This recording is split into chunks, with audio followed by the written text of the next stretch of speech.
Good morning to you, my friends of the tube, my fellow music lovers, uh, my my classical opera um, fellow journeymen and women, people, journey people. I'm oh dear, nearly fell into the old cancel trap there, didn't I? I don't know. Boys, girls, and everybody else. I believe it must be become the sort of normal greeting these days. So anyway, hello to you all. It is Saturday morning on a lovely, not the sun's out. Not could be a bit sunny. I can see a bit of shade on this face. Well, this is my window in my room. So see it behind me. If you're wondering what that is, that's my sketch of a Sybil by Raphael. Not the one from Fawlty Towers. This is obviously a Sybil, as in the sort of classical sense of the term. But I'm a bit of an art lover as well. In fact, if we weren't at the minute, if I wasn't still in self-isolation, shielding myself, I would usually on a Saturday, this Saturday today or tomorrow, be taking the train to Liverpool and my favourite old Walker Art Gallery. I don't know if you've been, but if you haven't been to the Walker and you like a bit of art, highly, highly, highly recommend it. It's obviously free entry. And right next door you've got the fantastic library, Liverpool Library, and next to that the World Museum, another fantastic place to go and visit. So that's what I'd normally be doing. I'm a bit hesitant there. That's what I'd normally be doing if I wasn't still shielding. So partly one of the reasons why I started this new channel. I've got a bit of extra time on my hands, really, spare time. Anyway, so today, I think I'm going to start. This is going to be the start, I think, of a new series maybe for the channel. I think I'll call it something like Saturday Sit Down or whatever, but more of a discussion sort of part, I suppose, or discussion series rather than my other sort of actual reactions to classical music. And part of this is, if you'd like to ask me any questions, not say I know the answers to everything, but if you're new to classical music and opera and things, and you'd like to ask any questions, please do down below. I do read comments and questions that people like to give me on my videos, and I do respond. So if you've got any questions, please do contribute. Please do subscribe. Please do hit the little bell. All helps. This is a fledgling channel after all. This is only my, I think, third video uploaded so far. More reactions to come. Just trying to find a bit of time at the minute. Rather busy, even though I am still shielding. In fact, actually, shielding seems to have increased the amount of work I'm doing, but I'm just having to do it sort of via things like Zoom and Messenger video and all this sort of stuff. And anyway, I digress. So this morning I thought, I've done a reaction already, which was, if you want to go look at my videos, was the first video, my sort of premiere video for this new channel. Talked about, or asked you about your views on collecting CDs versus streaming services such as Spotify and Amazon Music or YouTube Music and YouTube itself. So this morning I thought I'd talk about the next, I suppose, the other aspect of being a bit of a classical music or just music lover, really. But I suppose this is more of a classical music / opera aspect of music, sort of loving and collecting, which is the paperwork, basically. So I'll give you my example. started off about 15, sort of fell into classical music because it's what I could afford at the time, with virtually no money. But Woolworths when it was still here, and the sort of bargain music sort of bin with the cassettes and things. I went through all that in the first video, and sort of just was buying what was cheap, which was that, and no one seemed to want it. And that there began my love of listening to classical music. But if you're like me, listening is not in itself enough. I wanted to know more about what I was listening to, because a lot of the stuff I bought, tapes, CDs, because they were in the sort of bargain basement basket, they didn't have the liner notes with them, so I never knew what opera or what the aria that I was listening to belonged to, or who composed it. I didn't know often which piece of music was composed by who or when, or where it sort of fitted in. Because of course with classical music, which I think is a very unhelpful term, really, you're talking about a span of virtually 900 to 1,000 years of Western classical or Western music history, really. If you want to, you're going all the way back to sort of Gregorian chant, right the way through to the sort of so you sort of start in Dark Ages, basically, into the Dark Ages, up to the early Renaissance, through the middle, late Renaissance, up to Renaissance into the early Baroque, middle Baroque, late Baroque, then the classical period, classical period itself, the Mozart and all that sort of thing, and then you're moving on to the Romantic period, and then on and on, all the way to the 20th century, under sort of avant-garde and all that. So it's a huge historical span, basically. So I've been the sort of person who wants to know what they're sort of looking at or listening to, or where it fits in historically. So what came before or came afterwards.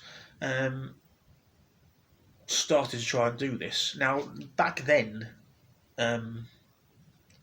the internet, as it was, Tim Berners-Lee's World Wide Web, had literally just been invented when I started listening to classical music. So, and we didn't have a computer. So we didn't have the internet and a computer for me to sort of go through this sort of journey of sort of exploration, basically. For many years after I started listening, probably a decade, more than a decade, I would have thought. So anything I did find out, I'd have to find out via books that I bought, or books in the library. Remember those? Which was great, but it was very slow going, So, but now, of course, if you're watching this,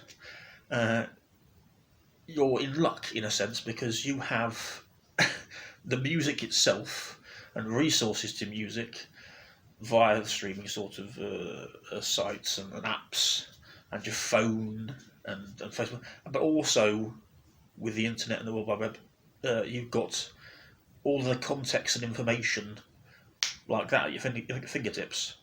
I didn't have that. I had to do that the hard way. I had to do that the hard way myself. So you're very lucky in that sense. If you're just starting off and you want to know more about things, you can just go on the computer, you can find it on your phone, you can find it. So that's good.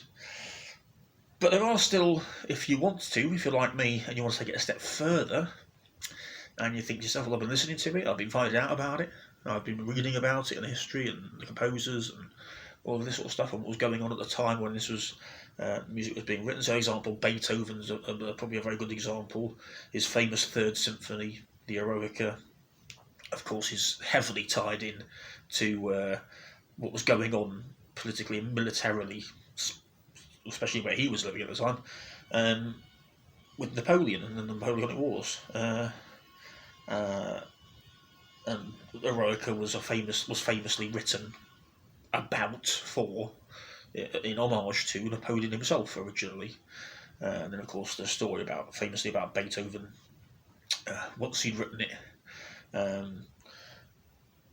scratching out, I think he called it Bonaparte or something like that, dedication to Bonaparte, scratching that out off of the actual, off of his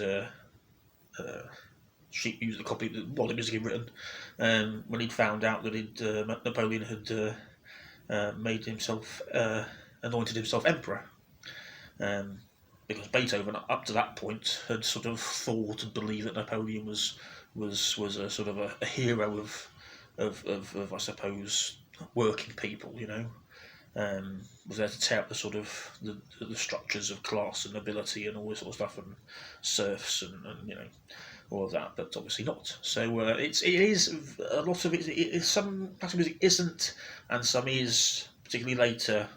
And what the composers were doing is tied up directly with the history of what's going on around them. So one of the reasons why it's so interesting. But anyway, did all that as well. And then, of course, one day I thought, well, I'd rather like to learn to play. Learn to play an instrument or two myself. So here I'm sitting next to you can't see it, but my very dusty piano, which I don't get much time to play, unfortunately. I haven't had time to dust it yet. I've got my violin here, I've got my flute here, so these sort of, I thought I'd have a go. This is obviously over years I've decided to this. Got my piano first, more than about 13 years ago, I think. Then got my violin, I think, a few years ago, and my flute last Christmas. Obviously in an orchestra, my thinking was in an orchestra, your main sections are the string section, woodwind, brass. I did have a trumpet, but I got rid of it because my family had enough. I think they've had enough by the time I got all of these, and then when I was going well with the trumpet, but it's quite a noisy instrument to practice. So that's gone for now. For the brass section, but and I think it's on my first video, I've got guitars and things, and electrical, classical, acoustic, so I love being hands-on as well. But even if you don't want to go that far, but you want to listen to the music, but listening isn't enough, and you're thinking, I'd like to sort of know what's going on, follow what's going on. This is the next stage that I moved on to, I suppose, before I started trying to learn instruments. So I'll just get these for you now. So what you can do is you can buy things called study scores. So say you're thinking, I love Beethoven's Fifth Symphony, one of my favourite pieces.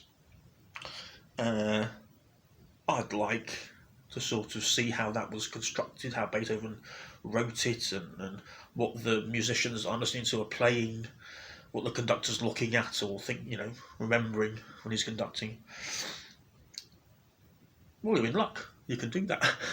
Again, we're going to sort of delve into the old-fashioned way and what you can do now with Tinternet and all of that. But you can buy things called study scores. Anyone can buy them anywhere. Amazon, themusicroom.com, that's good.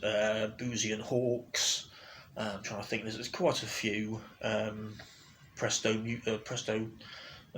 Music, I think it is. There's other ones, and there's main sort of publishers really. So I'll show you some of the sort of most common ones really. So these are Eulenberg little yellow books, or little yellow books they are. Eulenberg study scores. This is an older one. This is a newer sort of different sort of covers really, or papery cover. This is the older sort of like.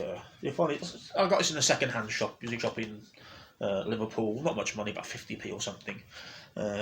These are the sort of newer covers from sort of. This is from the 80s, I think, 80s or 90s. This is probably from the 70s, So basically, they're little pocket-sized study scores, literally what they say on the tin. So let's see what we've got here. We've got I've got Beethoven's 6th and 9th concerto symphonies. Sorry, Mozart piano concertos, number 9, 22. So they're very good. I can recommend those.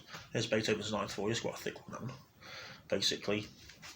And inside, let's see, these ones, they give you a bit of a. I think the Eulenbergs for the Beethoven symphonies, they give you. I'm trying to find it now. They give you like a little bit of a. There's a contents page for the movements where you can find them. Gives you a little bit of history of when they were composed, first performed, all that sort of stuff, history of that. And then it's basically give you a little bit of a historical rundown of the composition and first performance, things like that, in English, German, I think just English and German. I think yes, just English and German in those. And a lot of these books to do classical music, and within music in you'll find English, German, Italian, French, sorts of translations basically. And then it starts you off, so you've got the actual music. So there you go. It's the you can see that very well. So you're starting off with the actual sort of all of the main sections, highest to lowest instrument pitches, basically going down there. So bar by bar, so you can follow along basically. There we go. Next bit. So you can follow along more or less, movement by movement, while you're listening to it. So they're great. They're about, I suppose, you're talking sort of sub £10 to, if it's a thicker one like this, maybe up to 15, 20 if it's a big thick one.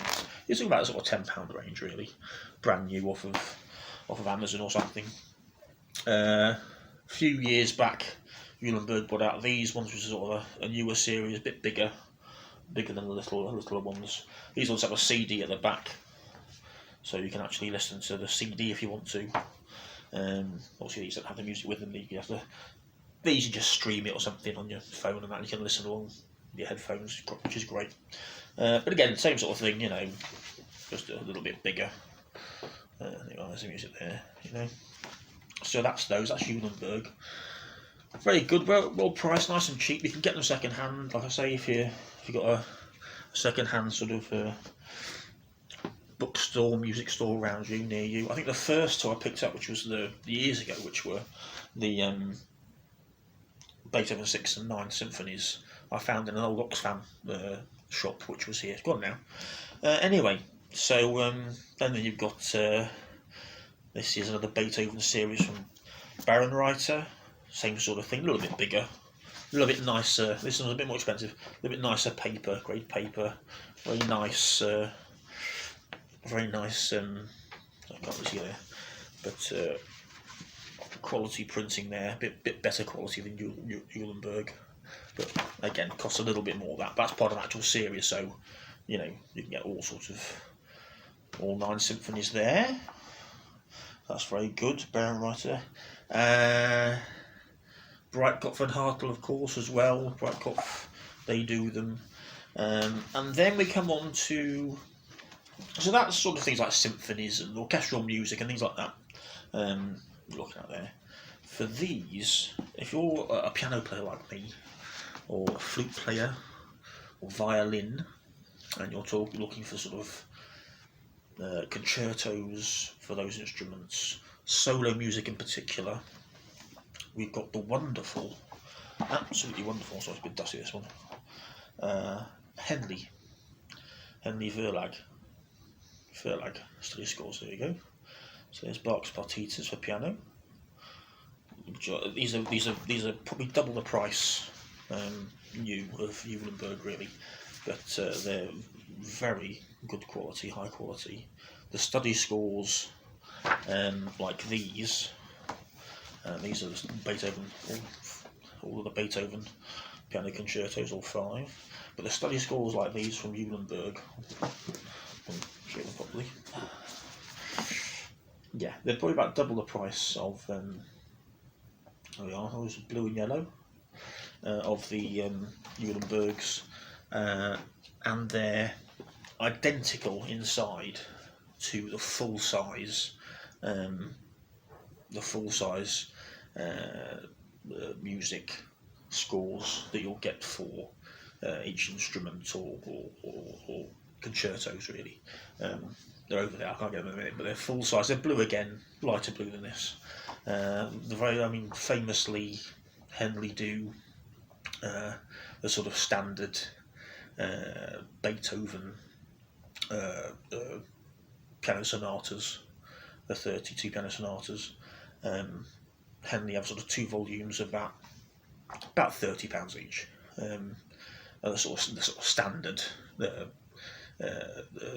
scores for those, But their full size are over there. But if you get the study score for those as well, so you have your full size and a study score for each, what's inside is exactly the same as what you have inside.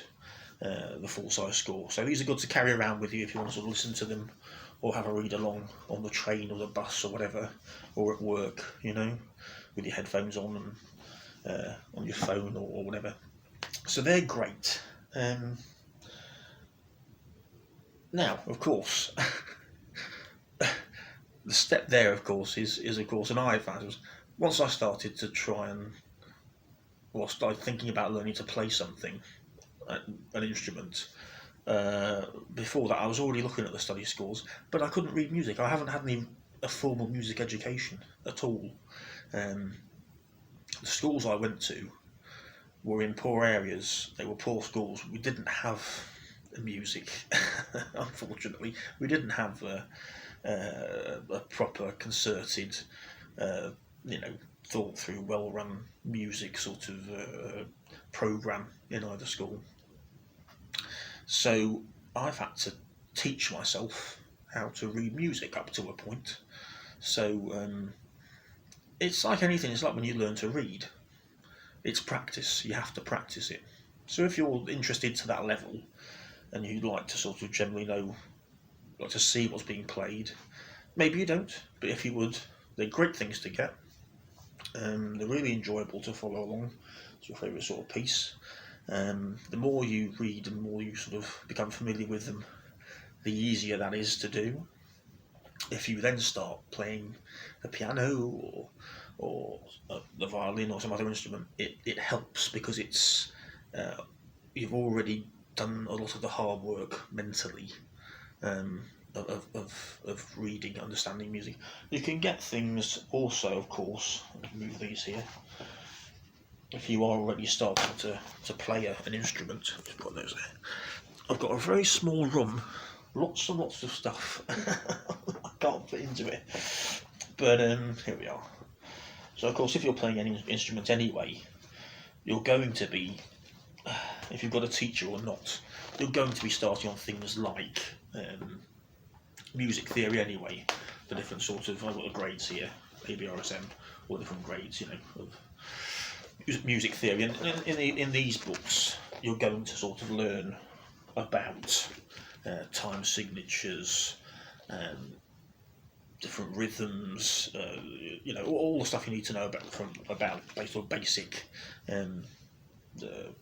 reading of music and playing of music. So that helps a lot. And you'd be as a matter of course standard, you'd be using them anyway with what you're playing. Playing guitar, same thing. You have to sort of understand some level of music theory. So you'd be probably have those books yourself anyway. You can of course get all of this stuff now these days if you don't like a book itself. The actual sort of. I mean, I do. I prefer these, to be honest. I prefer the actual books, but of course you can get them on online, of course, on the websites, and sort of buy a lot of them. There's a very good free resource called ISMLP, I think it is, which has a lot of sheet music for most of the famous operas and pieces. There, it's free. You just type in what you want to sort of see, basically. You can get the full sort of scores. You can often get parts for the instrument that you play. So it's just a part. So it's like the violin parts, or the trumpet part, or the trombone part, or the flute part, or the oboe, whatever, which you can often get as well. You can get free recordings on there. Free. What I mean is they're not copyrighted, so they're not infringing copyright by sort of downloading it. It's not you're not breaking any sort of copyright law, as far as I understand, by downloading and listening to that. So if there's a piece you don't have and can't quite afford that month on streaming or streaming service or whatever, or afford the CD, you can usually listen to it on IMSLP, I think it's called that. Forgive me if that's got a little bit wrong. But so anyway, that's a sort of, I suppose, the third, and sort of maybe perhaps for some of you not for you, but for some maybe it is for you, possibly most extreme sort of level of love of classical music and an opera and things, which is actually looking at the music, reading the music, trying to sort of understand the music and what the composers wrote, and their styles and things. So and their ideas. So that fascinates me. I have to say, if I could choose to do anything with my life, if I could start over again, it would be this. It would be that, I think. At the moment, I am very lucky. I'm about to start my second year of my PhD in sociology, social policy. I have a law degree. I have a computing degree. I have a master's in sociology, social policy. I've worked every kind of job, unskilled manual labour. I was on my way to becoming a lawyer. I've done all sorts of almost any sort of main job you could think of. I've done it basically. I left school. I was going to go into the army because I thought that was my only choice really. But if I could do anything, I think it would be this. It would be working in working in music in somehow, some way, classical music. I'd love to do, and I probably will before I'm, if I have time. If I have time to and the resources to before I sort of shuffle off this mortal coil, I will intend to finally do maybe a music degree or something like that. At university would be fun. I'd enjoy that. Music history, something like that. That'd be good. But yeah, so next time, I hope you've enjoyed this. I know it's gone on for a while, half an hour. But next time, just please, if you'd like to suggest any topics you'd like me to talk about or discuss down below, please do. I've got a few ideas for what to discuss next Saturday, which is one of the wonderful things about this pastime, I suppose. It's just there's so many facets to it, so many things you can talk about. But for now, enjoy, and take care of yourselves. Ciao for now.